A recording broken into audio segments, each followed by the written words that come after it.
Ce n'est pas facile de raconter la musique. Salut mon vieux, tu me reconnais? Hein? Ça, c'est à moi que tu parles là? Quel est le rôle des femmes dans ce monde d'hommes? Amuser, et puis on prendra le pouvoir quelque part. Moi je veux le pouvoir maintenant quoi. Salut à tous, alors vous écoutez Saraswati, le podcast de Sciences Po Lyon. Donc je me présente, je m'appelle Lorraine, je suis membre de Saraswati et aujourd'hui j'accueille deux invités pour parler du coming of age, donc notre thème du mois. Donc je vais les laisser se présenter.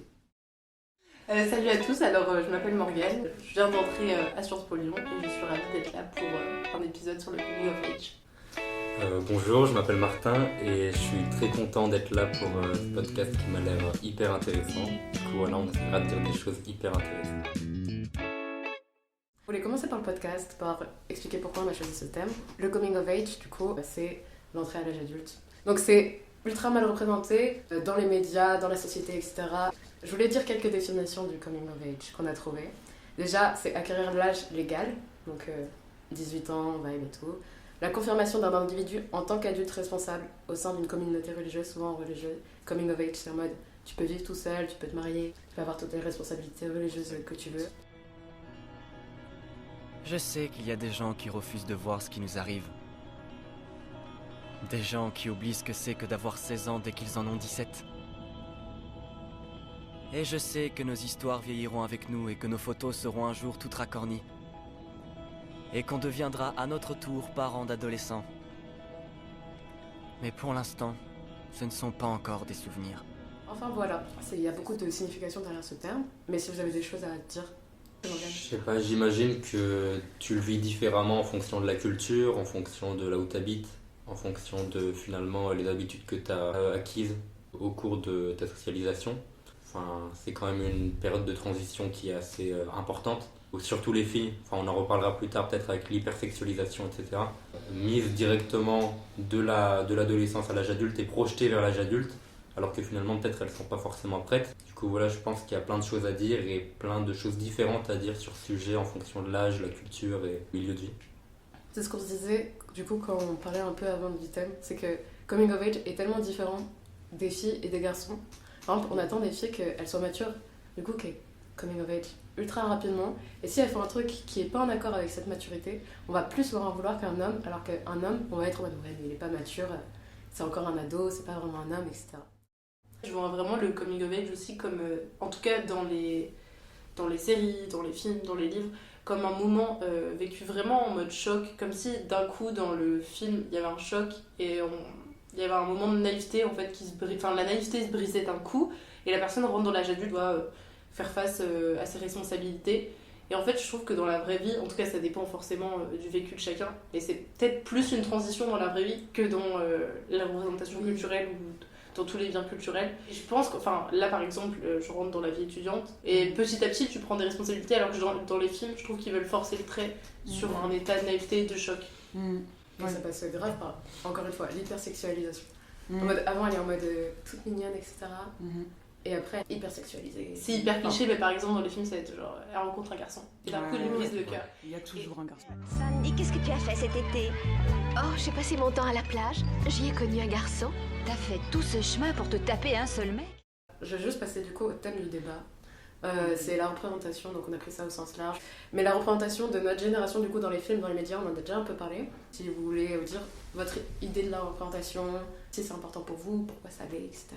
Pour moi la représentation c'est important. C'est important de se sentir représenté, que ce soit partout, donc notamment dans les médias. Et voilà, il faut se sentir exister, être représenté dans les films, dans les livres, sinon on se sent invisibilisé. Après, il y a plein d'autres critères qui sont invisibilisés, donc la race, la classe, enfin plein de choses, mais notamment les ados. Enfin, qui sont pas invisibilisés, mais qui sont mal représentés, comme on l'a vu.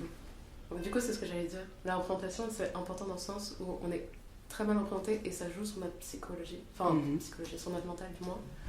En mode, je sais pas si vous avez remarqué, mais tous les ados sont toujours représentés par des gens de 25 ans. Ouais, blancs, toujours faits. En mode très beau.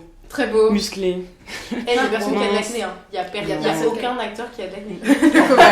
Mais en tant que fille, on est représenté que par des filles qui ont les cheveux déjà lisses, blonds, elles sont blanches, elles sont grandes, elles sont fines, Et elles Et ont souvent c'est 30 ans. Mean Girls, genre dans la pause, tu vois. Euphoria, on te parle, quoi. Mhm. Mais voilà. Et toi, en tant qu'homme, est-ce que tu as ressenti cette pression? Je sais pas, je crois qu'encore une fois, c'est beaucoup plus parlant pour les filles que pour les hommes parce que, enfin, pour les hommes, je crois qu'ils n'hésitent pas à mettre des, entre guillemets, tu vois, des boutonneux ou des personnes pas forcément dans les critères de la beauté classique, occidentale, etc. Je crois que c'est beaucoup plus parlant pour les filles où vraiment on voit, comme vous avez dit, le standard de la femme mannequin, blonde, yeux bleus, etc. Pour les hommes, non, franchement, j'ai pas été forcément marqué. Ouais.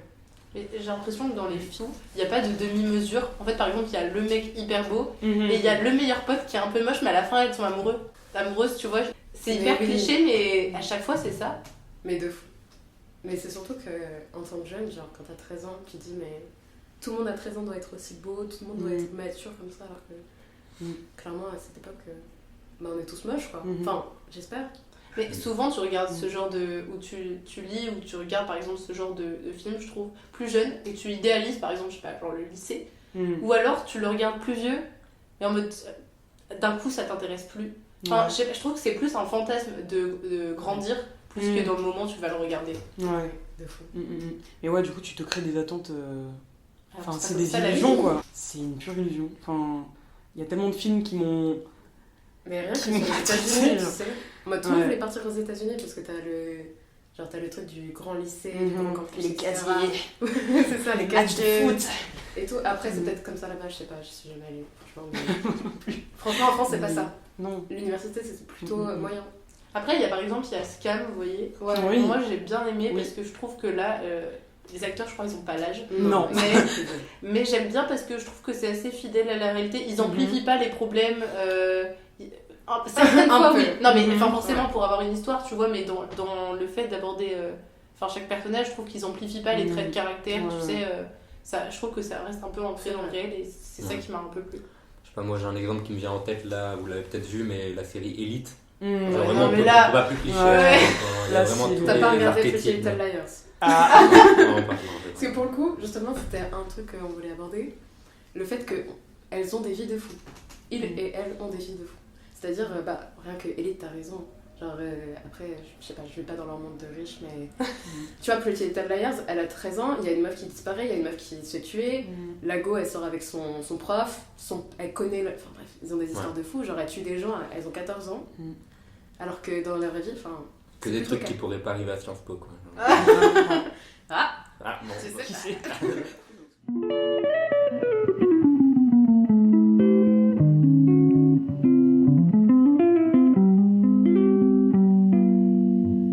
Non, mais je trouve que, en fait, personne, enfin presque personne, fait des soirées au début, intègre un truc et fait une big soirée dans un big appart. Mhm. J'arrive pas, genre avec les gobelets rouges, ça peut arriver peut-être mais pas dès le début, et tu rencontres plein de gens. Bizarre, tu tombes sur quelqu'un d'hyper louche direct, et. Non, mais tu peux tomber. Ouais, non, mais. Non, mais on On se s'entend. comprend. Mais ce que je veux dire, c'est que. Moi, je pensais quand j'avais genre 13 ans que chaque soirée c'était ça. Alors qu'en fait, plein de gens font des soirées juste chill entre potes dans un appart. Et du coup, ça idéalise le monde des soirées. Ça idéalise. Même, il y a toujours les trucs des potins alors que t'es au lycée. Enfin, moi, je sais que par exemple, j'ai vraiment vécu une fracture entre mon collège et mon lycée parce que dans mon collège, je trouve qu'il y avait vachement un truc de popularité et tout ça. Et qu'une fois que t'es au lycée, en fait, t'es juste avec tes potes et plus à l'aise en général. Après, ça dépend aussi de chaque établissement, encore une fois. Mais j'ai l'impression qu'il y a moins cette scission et que dans les études supérieures, les gens se sentent encore plus à l'aise. Et donc au final, tu pars de ce mythe de la popularité qui pour moi existait surtout au collège où tu rencontres le monde réel, les gens qui jugent et tout ça, alors que t'es dans une bulle en primaire. Et par contre, dans les films, c'est tout le temps au lycée, genre t'as le bal de fin d'année avec la meuf la plus populaire. Personne fait ça. Enfin, par exemple, en tout cas, je sais pas aux États-Unis, mais en France, j'ai jamais entendu parler d'un bal de promo où on élisait la personne la plus belle et la reine de la soirée. Non, après, il y a un modèle très américain où vraiment ils se sentent obligés d'élire. Bon, après, on retrouve un peu en France aussi le major de promo, le meilleur, la plus belle, le plus fort, etc. Enfin, il y a un truc où forcément tu te dis je dois prouver. Je dois y aller avec l'objectif de ne pas être ridicule. Et moi, je pense forcément ça rajoute un peu de la pression aux adolescents qui deviennent des adultes. Forcément, ils n'en ont pas besoin. Enfin, ils n'ont pas besoin d'un truc à une période de leur vie où ils ont déjà assez de pression sur les épaules et de choses à accomplir. Mais par exemple, j'ai regardé le film Liaison dangereuse parce que tout le monde en parlait là sur Twitter. Mais par exemple, ça, enfin, c'est immonde, genre. C'est censé être un film en gros qui se veut coming of age, mais français. Genre là, ça veut vraiment s'inscrire en français. C'est juste hyper gênant tout le film. C'est pas ça la vraie vie. Ouais. C'est vraiment. C'est horrible. Ce film détruit complètement. Et par exemple, pour moi, c'est des mecs de, je sais pas, 50 balais qui ont essayé d'aller voir comment sont les jeunes, mais limite sans consulter aucun jeune, en regardant sur internet ça dit quoi. Et surtout aujourd'hui quoi. Enfin, c'est-à-dire qu'ils ont tellement inclus tous les clichés de notre génération en mode, je sais pas, les hashtags, je sais pas, bon je spoil la fin, mais la go va embrasser le gars et ils sont en live Insta et j'étais en mode mais... En vrai personne fait ça. Personne fait ça. Tu dois avoir 2 personnes qui font ça et on est juste représentés comme accro, like, et puis même, je sais pas si t'as vu mais dans la série, elle est ultra triste et tu vois, au début tu vois qu'elle est ultra triste, tu vois son nombre d'abonnés, genre je sais pas, 100 abonnés. Et à la fin, elle a genre 500 000 abonnés et tu la vois heureuse. Genre vraiment, il y a 2 plans distincts, genre au début et à la fin, en mode, les jeunes maintenant, ce qu'ils aiment c'est juste avoir des likes et avoir des followers. Et aussi dans cette scène, en gros, alors la représentation des LGBT était, mais horrible. Je l'explique, la go elle était en mode sur un gars et puis à la soirée elle voit une fille qu'elle aime bien. Elles couchent ensemble et après elle est en mode finalement j'aime bien le gars. Enfin genre c'est représenté comme un fantasme en mode juste elle est hétéro et elle va juste chercher à côté puis au final bon. Les gens dangereuses parfait pour parler des relations exposées dans les films coming of age. Déjà les toxic relationships sont tellement courantes dans les films coming of age. Déjà ce qu'on parlait comme Pretty Little Liars, le fait de sortir avec son prof. Ouais. Est-ce que vous connaissez des films ou des livres qui genre promeut un peu cet écart, genre bah déjà Call Me By Your Name, je crois que dans Euphoria aussi il y a quelqu'un qui sort avec un daron alors que c'est trop bizarre genre mais il y a quand même un truc derrière cette idée de mettre par exemple un prof avec un élève. Il y a quand même un rapport de domination qui est hyper réel, je sais pas, ça saute aux yeux.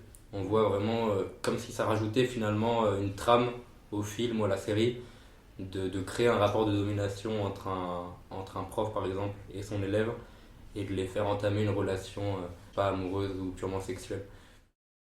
Du coup on voulait juste parler genre de la romantisation aussi de genre, comme tu l'as dit tout à l'heure, les filles passent de l'âge adulte quand elles rencontrent un gars qui brise leur cœur ou soit qu'elles sont dans une relation. Tout est réduit à la relation. J'ai l'impression aussi que les coming of age sont souvent des films de romance.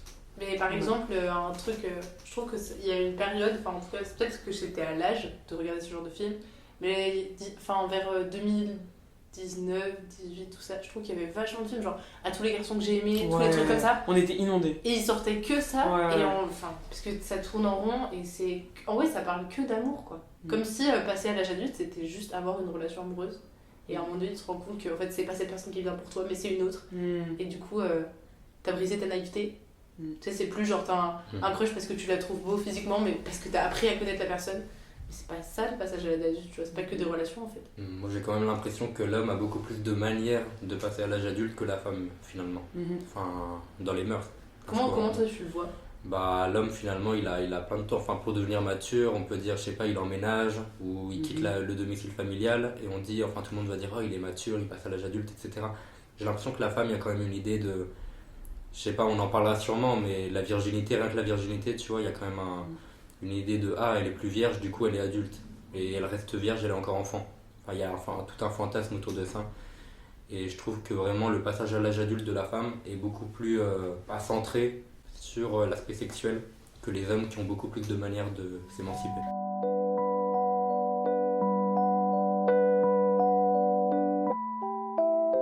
La violence dans les relations. C'est-à-dire qu'on voit pas souvent le consentement ou juste qu'elles sont ultra violentes. Mais dans beaucoup de films, genre j'ai jamais vu dans un film coming of age, la question rien que du consentement ou genre juste la go elle a mal et on se pose pas de questions quoi. De toute façon, est-ce que dans un film même coming of age ou pas, il y a vraiment la question qui est posée? Non. Genre moi déjà j'ai l'impression que c'est récent qu'on voit qu'il y a une capote par exemple. Mais de base j'ai jamais vu un seul film où ils demandent clairement. C'est comme si ça devait se passer. Dans le fait aussi qu'on est mal représenté physiquement, etc., on voulait parler aussi du fait que les personnes du coup qui ne rentrent pas dans le cadre des gens donc blonds, blancs, très fines, etc., ces caractéristiques vont être genre le centre de l'histoire. Genre vous voyez le film Cyril Burger oh non, justement. On en parlait. c'est son main. Oui. Elle est réduite à son poids. Voilà. Non, mais franchement. Non, mais oui, c'est très grave.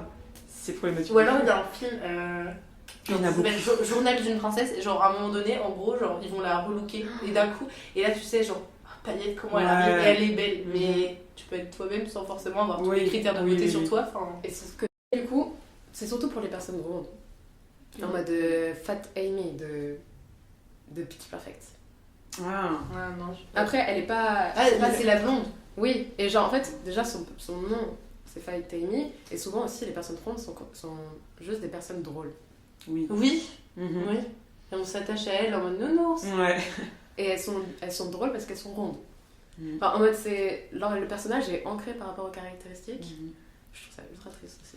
Ouais, ce qui est aussi très problématique, c'est que la seule issue pour qu'elles évoluent, qu'elles soient acceptées, c'est juste de rentrer dans les critères de beauté. Il y a une molécule qui brûle les graisses et tout ce que t'as à faire, c'est boire du jus de raisin pendant 3 jours. Ce truc, c'est pas du vrai jus de raisin, c'est aromatisé au raisin, y a que du sucre. Tant que ça me permet de perdre mes 2 kilos. T'es malade. Beaucoup parlé du coup déjà, mais la sexualisation et la romantisation de notre génération dans les films.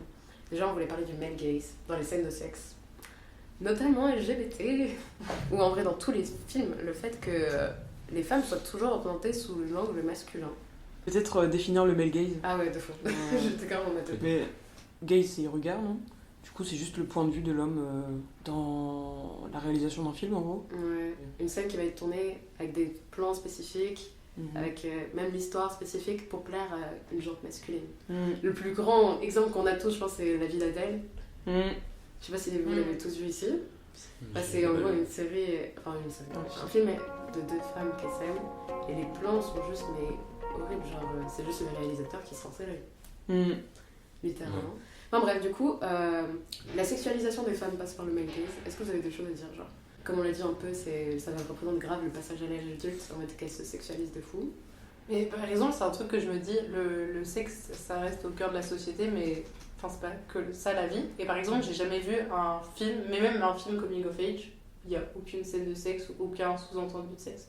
Par exemple, mais moi je vois très peu de films, enfin, comme on a dit, coming of age, c'est l'entrée dans l'âge adulte, juste quelqu'un qui déménage, qui découvre une nouvelle vie, qui, non, forcément, genre, il doit découvrir aussi l'amour ou découvrir les problèmes en cours avec des gens.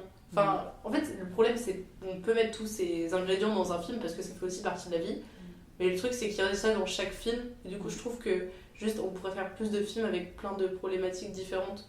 Ça fait genre que le sexe, c'est la préoccupation de tous les ados, que c'est vraiment ce moment de transition qui fait tout. Alors que... Quand tu deviens adulte.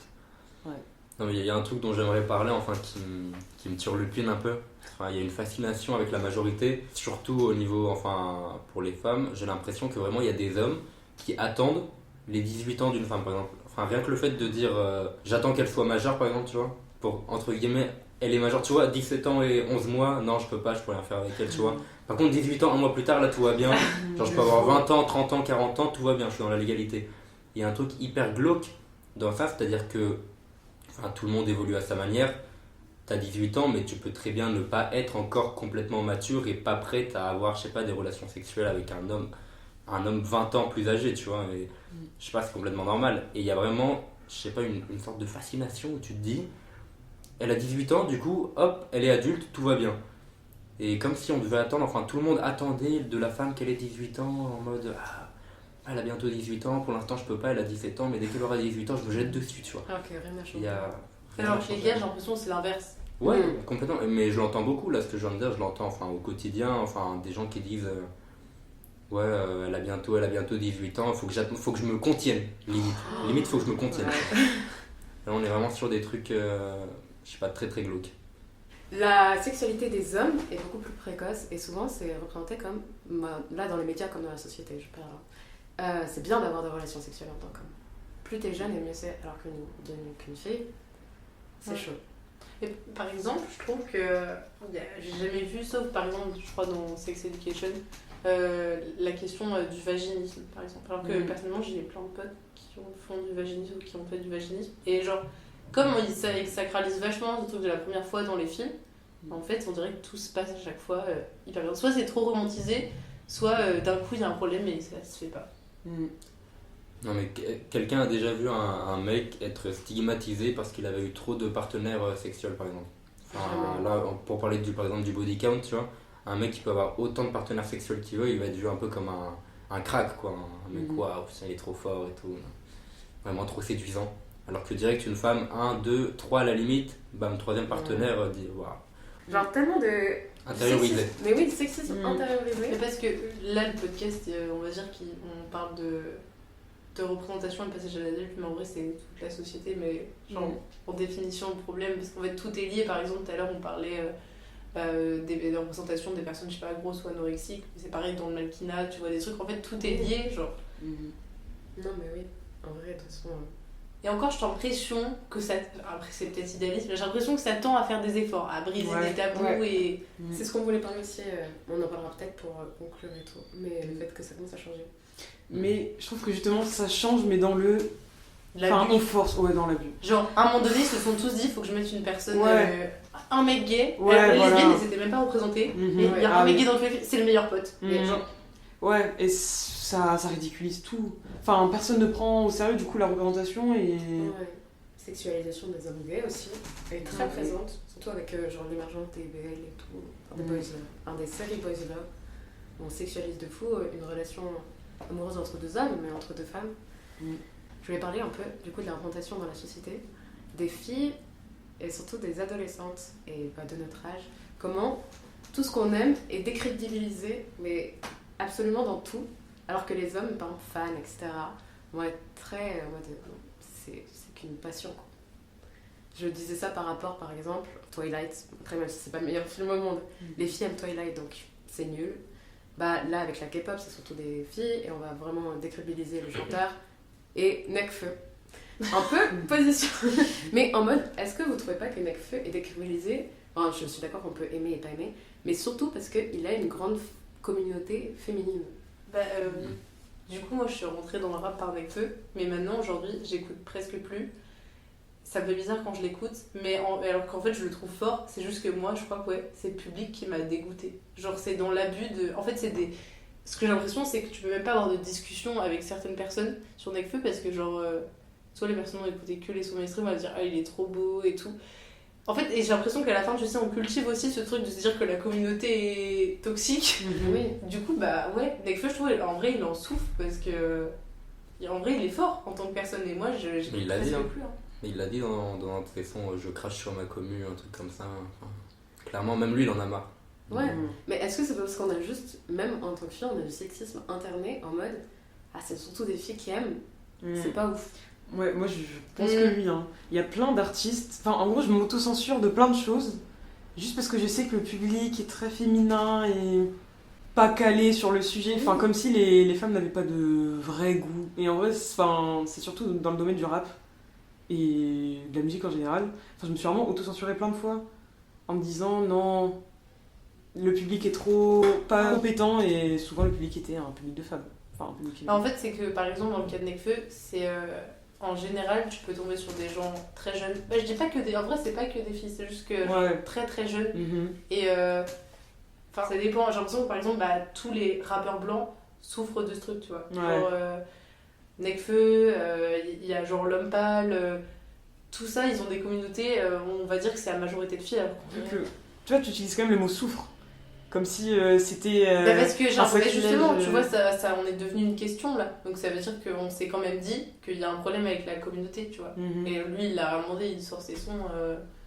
Enfin, je veux dire, Nekfeu n'a jamais essayé de faire un spot de pub pour montrer sa beauté, quoi. Et du coup, comme on l'a dit un peu, pour conclure un peu, à part si vous avez d'autres choses à dire, que vous voulez rajouter pour conclure la discussion, on a remarqué quand même qu'il y a un certain mouvement de mieux représenter notre génération.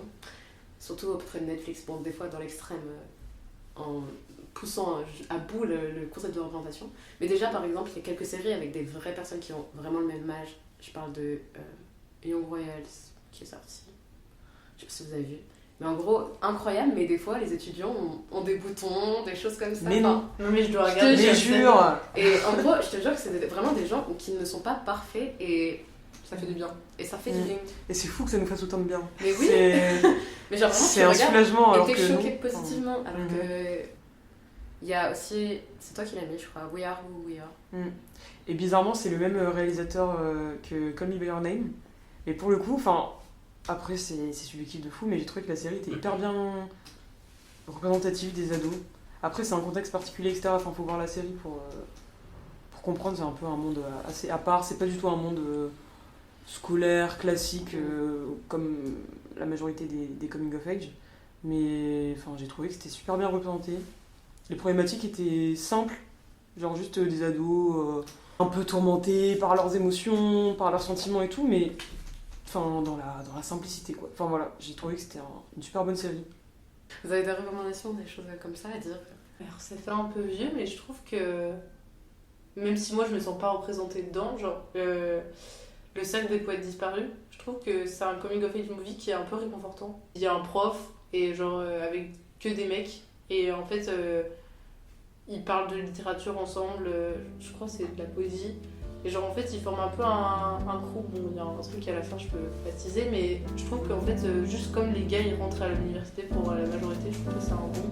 Ok, bon on peut clore la discussion, mais du coup je sais pas si vous en avez parlé, mais on a une petite rubrique à la fin de nos débats. Si ça flingue ou tu flingues. Alors le concept est simple. Ça flingue, c'est top, et tu flingues, c'est que c'est très nul. Donc en gros, on a choisi une petite polémique, un petit fait d'actualité qui fait un peu débat, et donc le but c'est de se positionner sur ce dernier. Donc soit vous êtes pour ou contre, donc ça flingue ou tu flingues. On a choisi la polémique qu'il y a eu sur Ariel, la petite sirène noire. Donc pour recontextualiser, Disney a fait un remake de Ariel, donc le dessin animé, avec le protagoniste qui se trouve être blanc, qui est une personne blanche rousse, et là qui va être représenté par une femme noire. Et ça fait débat. Voilà, est-ce qu'on peut changer la petite Ariel comme ça, sans vergogne, quoi. Un scientifique a quand même voulu prouver que la petite sirène ne pouvait pas être noire. Ah ouais? Mais la question c'est quand il a écrit le livre au début, il a écrit la couleur de cheveux et la couleur de peau, je pense même pas. Hein. Mais c'est même pas genre. C'est les Disney comment on l'a représenté la première fois dans notre tête, c'est imprimé, tu vois. Mais du coup, il y a plein de réactions des gens qui sont sortis parce que la bande-annonce est sortie cette semaine. Oui, j'ai vu des TikTok avec des filles qui réagissaient. Oui, bah justement, c'est là qu'on voit que la représentation. Enfin, quand tu vois les réactions des petites filles qui se voient représentées, mais oui, c'est. Bon, moi je trouve ça émouvant, quoi. Moi c'était. Voilà. C'est important. C'est important. Mais du coup, la petite sirène, bon après c'est Disney donc. Oui, puis ça reste une fiction, quoi. Oui, mais il y avait pareil avec James Bond là. Oui, avec Idris Elba, non? Ah non, avec la. Il voulait que ce soit une femme et noire qui le fasse, alors qu'il y avait plein de gens qui étaient choqués parce que James Bond.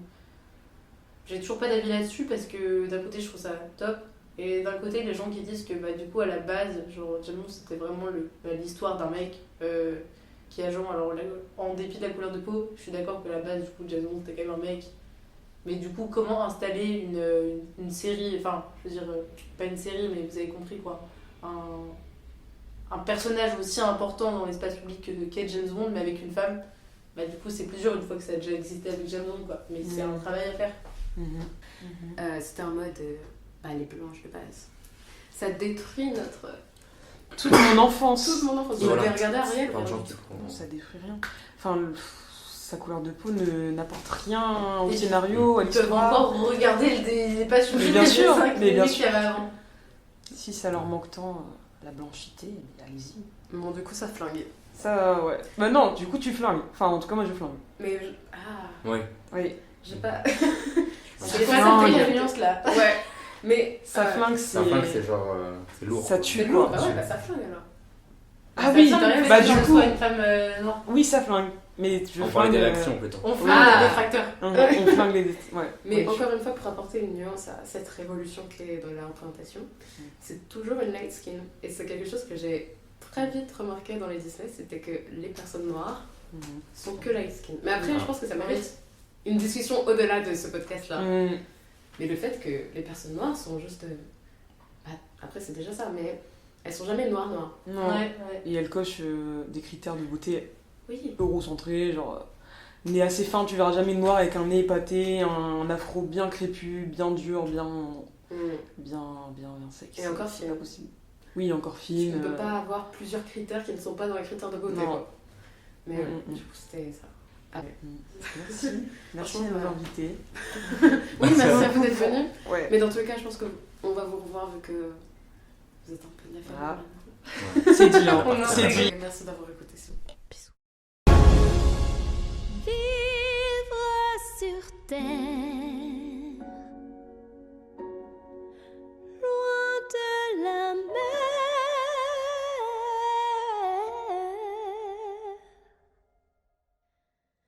partir